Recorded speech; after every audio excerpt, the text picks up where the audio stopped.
Robotic knee replacement ఎందుకు ఎంచుకోవాలంటారు?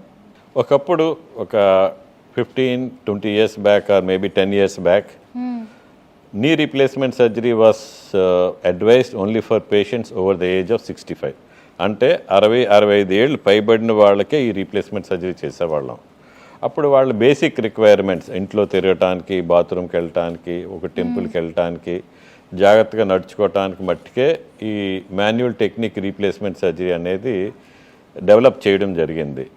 కానీ రాను బికాస్ ఆఫ్ ఇంజరీస్ కానీ, రుమాటిజమ్స్ వల్ల కానీ, లేకపోతే యంగర్ ఏజ్ పేషెంట్స్కి లైఫ్ స్టైల్ వల్ల కానీ ఆర్థరైటిస్ డెవలప్మెంట్ అవ్వడం స్టార్ట్ అయిపోయింది.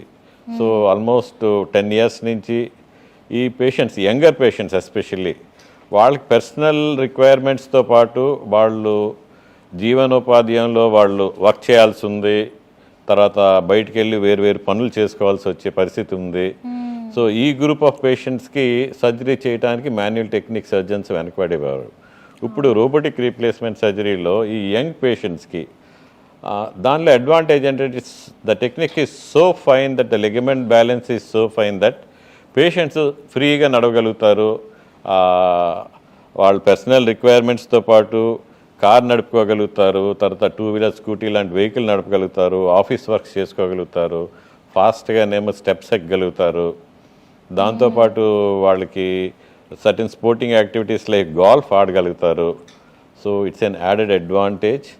సో వాళ్ళు వాళ్ళ నెల ఇన్కమ్ ఎర్న్ చేయడానికి ఇది ఒక మంచి అవకాశం. ప్లస్ వాళ్ళ ఆర్థరైటిస్ కూడా పర్మనెంట్ సొల్యూషన్.